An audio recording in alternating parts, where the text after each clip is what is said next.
What do you think when you see a dog aggressively barking at a fence? That's a dominant dog? That it's a territorial dog? What if I were to tell you that's probably not the whole story? Usually aggression is split up in two parts. There's dominant aggression and fear aggression. But these are far from all the types of aggression. And even those two aren't created equal. I myself have never seen a truly dominant aggressive dog. There's almost always an aspect of stress or anxiety that's underlying that behavior. Aggression comes in all shapes and sizes. There's maternal aggression, which is the aggression that the mother displays towards strangers approaching her newborn puppies. There is dominant aggression, territorial aggression, and fear aggression, but there's also classical conditioned aggression or operant conditioned aggression, which we will touch on a bit later. Those are two types of learned aggression. There's pain-induced aggression and aggression due to food intolerance, for example, which also makes sense. I'm also more irritable when I'm in pain or not feeling well generally. Now, some of these types of aggression you could classify as a version of dominant aggression or fear aggression, which is true, but it's still valuable to separate those as separate categories because the underlying issue is still different and you will tackle that kind of aggressiveness in a different way. What I want to say is that aggression is actually a very wide topic, and when we immediately jump towards the conclusion that an aggressive dog is just a dominant dog, we are missing a whole lot of context. Almost all aggression has some type of fear behind it.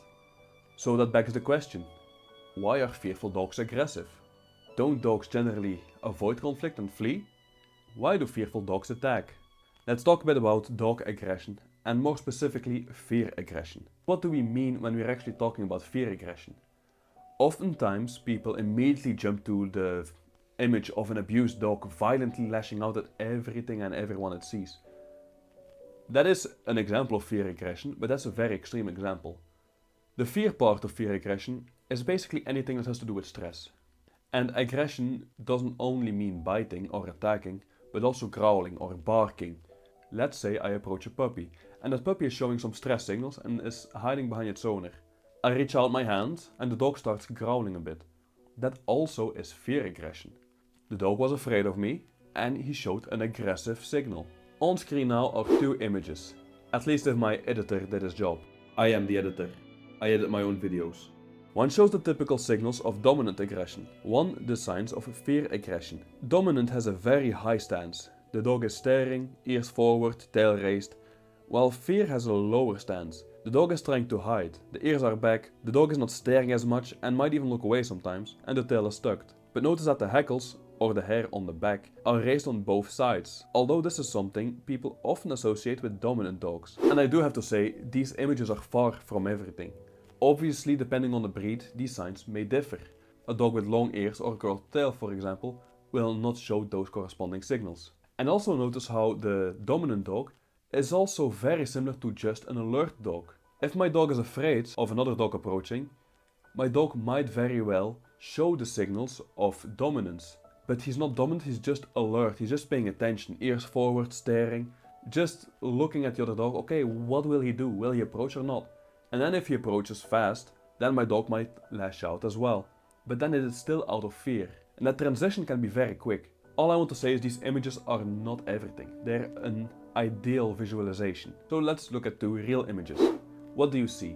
The German Shepherd is clearly attacking from a lower position. The ears are pointing back and he's not staring as much. But the real reason I chose these pictures is because I want to draw attention to the mouth. The second picture shows a dog that is threatening to attack. He only shows the front teeth, threatening with the canines, while the fearful dog will give it everything he has. All teeth are visible, the mouth is completely open. He's literally throwing everything he has at the other dog. So how does a fearful dog get aggressive? One example is to take a look at the ladder of aggression. The ladder of aggression shows some of the signals that the dog will give before it becomes aggressive. It starts at the bottom and then escalates until we reach attacking. Not all dogs will do every step, and some might be in different orders. This is also just a generalization. Most people like to divide it in 4 parts. Personally, I think it's a lot clearer if we divide it into 3 parts. The first part being at the bottom, communication. This is just the dog trying to talk with you, trying to tell you that he's feeling stressed or anxious. The dog is licking his lips, he's yawning, he might even look away. All of these small stress signals is just telling the other person or dog or whatever it is that he's uncomfortable. Let's say these signals get ignored or don't work, then the dog will have to escalate. The next step is generally just trying to flee or freeze. When we talk about fight, flight, freeze, these are the flight and the freeze aspects. The dog will try to walk away. The dog will try to lie down, surrender. The dog will try to hide. The dog is basically just saying again, okay, you're not listening to me, that's fine, I'm just gonna go. But what happens if you chase the dog, or the dog cannot escape? Well, now the dog is forced to attack. This is part 3. I cannot remove myself, I will try to remove you instead. This is where we get growling, blitzing, which means showing the teeth, barking, and eventually attacking. Let's take a look at a practical example. Let's say I'm teaching a class. I approach a dog, and the dog is not very comfortable. The dog is showing stress signals. He's yawning the moment I take a step towards him, which is fine. Stress is normal when something unknown approaches. You don't need to back off, or the dog will never be able to do anything. But let's say the dog escalates and walks away. This is the point that I should respect. But let's say I don't. I keep going. The dog tries to hide, tries to freeze, but I keep chasing until I eventually try to touch the dog. This is the moment he snaps and bites my hand, and I pull away. The next week, that same person comes to class, but there's another instructor giving the class. He wants to do the same exercise, and he approaches the dog. Do you really think the dog will still do all those previous steps? The dog has learned that that doesn't work. Only attacking works. And so without warning, that dog immediately snaps to the other trainer. That's actually my fault for not respecting the dog the previous week. This is operant conditioned aggression. This is a type of learned aggression.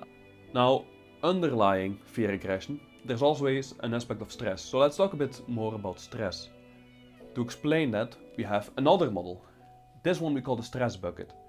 The bucket starts out empty and fills up the more stress the dog has. Could be a bunch of small things, unknown smells, even just training, passing by people or other dogs. All of those things are just a little bit of stress added to the bucket. And then it is up to us to drain the bucket by giving the dog time to relax, by playing with the dog. If we don't and the stress just keeps on building, then the dog will have to figure out a way to deal with that stress on its own, which is usually in a way we do not like. This is where the dog starts to bark or starts to destroy your furniture. Now if this doesn't work and stress keeps on building, that's when we reach severe behavioral issues. Just know that stress is a major factor in fear aggression. If something stressful happens, how long does it take for the dog to calm down? Physically, between 10 to 45 minutes. That's when the cortisol levels and the adrenaline are at normal levels again. But mentally it might take a lot longer. If your dog has a severe phobia of something, or experiences a severe traumatic event, it might take multiple days for your dog to be mentally okay again. Sometimes when I give a class, I hear a handler say, "Today my dog is just not really feeling it. It's just not going well today." And dogs can have bad days, there's nothing wrong with that.